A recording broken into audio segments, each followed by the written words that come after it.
Vegas Super Speedway. The focus of today is 500 miles at NASCAR's biggest track. But behind the focus, these 43 drivers are racing with heavy hearts.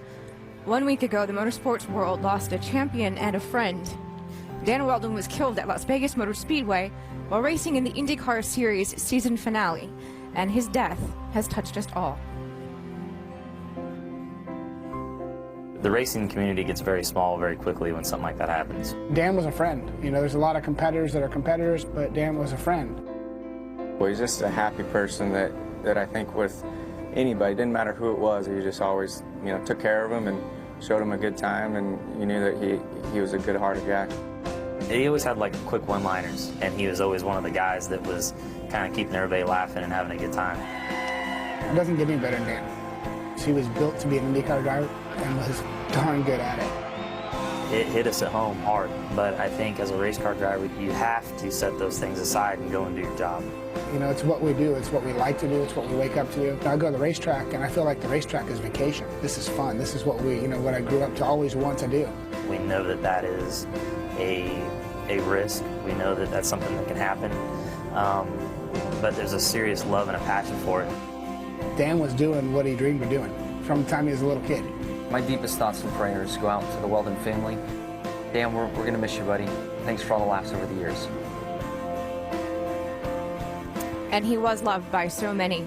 I want to bring in Dale Jarrett and Andy Petrie into our discussion. We just heard Casey Mears say something that stood out to me. As drivers, you set it aside. It's your job. You climb back into the car. But this is the first race after that accident. As a driver, how do you climb back in the car? Well, Nicole, I always found that this is what I did. I was a competitor, just like Casey Mears said. This is what we do. That week after something major had happened, just like this incident, yeah, you were a little bit more reserved leading up to that. But whenever it came time to race, that was my job. That's what I chose to do. I knew there were risks involved, just like everyone else out there knew that same thing. What we did was never going to be 100% safe. Myself and my family certainly always appreciated everything that NASCAR did to try to make the race cars safer. But at speeds of over 200 miles per hour, you always knew that there was that element of danger. Yes, sometimes that was something that drove us a little bit. It was that passion to be the best and to try to win that kept me going. I knew that if I ever let that get in my mind and in the way, I needed to find something else to do. But I was willing to take that risk because that's what I wanted to be doing. You know, it takes a special person to be a professional race car driver. And, you know, I had a chance early in my crew chief career. I had an opportunity to drive some nationwide races and maybe pursue a career as a driver. But, you know, you have to accept that risk of running at all the tracks that they run on. A lot of them are pretty scary. This is one of them. You know, and honestly, you ask yourself, do you have what it takes? And it had too much risk for me. You know, I decided, and I don't have any regrets. I pursued a crew chief career and had a very, very wonderful career as crew chief. But, you know, sometimes you just ask them, you know, are you scared to do it or not? And obviously I didn't want it bad enough, and I was a little bit afraid of what these things can do to you. Thanks for that honesty, guys. Obviously, you were in these cars for many, many years. Were you ever afraid? I got to admit, in 1993, I was scared. One time. I never was scared when I was driving up until that year. I went to Daytona in 93 and had a big crash, flipped end over end when I got sideways. And then I came down to Talladega in 93 and had a huge wreck with Dale Earnhardt Sr. And after that race, I was scared because that was 2 times in a row that my car went sideways. And I kept thinking to myself, does that mean every single time this car goes sideways, it's going to turn over? The NASCAR came out with the roof flap invention after those 2 wrecks. And after the roof flap was put on the cars and the cars spun a couple times and they stayed on the ground, it made me feel much better and confident that that wouldn't happen again. But I will tell you, that was the only time I've ever been scared, but I was plenty scared after the race that happened, the wreck that happened right at this particular track. It was a bad one, right behind me at the start-finish line.